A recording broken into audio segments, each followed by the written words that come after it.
Vous devez avoir une vision claire si vous voulez conduire les gens vers leur destinée. Voici notre philosophie cette semaine. Je l'appelle le lion dans le mouton. En chaque mouton se cache un lion non découvert. Répétez avec moi. En chaque mouton se cache un lion non découvert. Vous êtes peut-être assis à côté de quelqu'un qui ressemble à un mouton, mais vous ne savez pas qui est vraiment à côté de vous. J'ai raconté une histoire que je vais partager encore ce soir. Elle est vraie. Écoutez bien. Il y a quelques années, j'étais au Zimbabwe, en Afrique australe. Je participais à une conférence à Harare, une magnifique ville. J'étais logé à l'hôtel Hilton, où 2 lions dorés trônaient à l'entrée. C'était superbe. À mon arrivée, l'hôte de la conférence m'a demandé « Êtes-vous prêt ?» J'ai répondu « Oui ». Dans l'auditorium de l'hôtel, 5000 leaders m'attendaient. Je devais enseigner 3 fois par jour. Et après 4 jours intenses de formation au leadership, l'hôte m'a dit « J'ai une invitation pour vous de la part d'un de nos leaders dans un autre village. Il aimerait que vous veniez y enseigner une session sur le leadership. » J'ai accepté avec joie. Le lendemain, à 5 heures du matin, nous sommes partis. Je pensais que le trajet durerait environ 1 heure. Mais après 1, 2, 3, 4 heures de route cahoteuse, toujours plus profondément dans la brousse, j'ai commencé à me demander si je n'étais pas en train d'être kidnappé. Après 5 heures de route, nous sommes enfin arrivés dans un magnifique village. Les anciens m'attendaient, les enfants chantaient et m'accueillaient avec des fruits et des fleurs. C'était une expérience magnifique. On m'a conduit dans un grand bâtiment au toit de chaume, sans mur, où plus de 600 personnes assises par terre attendaient mon enseignement. J'ai été présenté par le chef du village et j'ai enseigné. À la fin de la session, j'étais invité d'honneur à dîner avec le chef. Et quand vous êtes invité d'honneur, vous devez manger des choses dont il vaut mieux ne pas parler. Ce sont des plats préparés spécialement pour vous. Je ne vous dirai pas ce que j'ai mangé, mais j'ai dû prier pendant que je mangeais.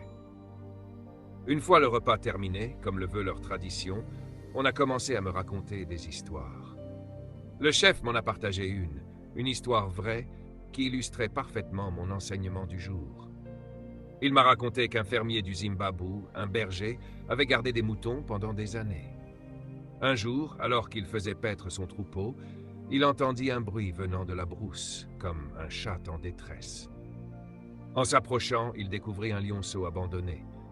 Pris de peur, il s'enfuit d'abord, car il craignait que les parents du petit soient proches et l'attaquent. Mais à la tombée de la nuit, voyant que personne ne venait le chercher, il comprit que le petit mourrait s'il le laissait là. Alors il redescendit prudemment, prit le lionceau, le cacha sous sa chemise et l'emporta chez lui. Il l'adopta, le nourrit et le soigna, jusqu'à ce qu'il devienne fort et vigoureux. Le lionceau grandit parmi les moutons. Il mangeait, buvait, dormait et vivait avec eux. Après 2 ans, il était devenu un beau jeune lion, mais il se comportait comme un mouton.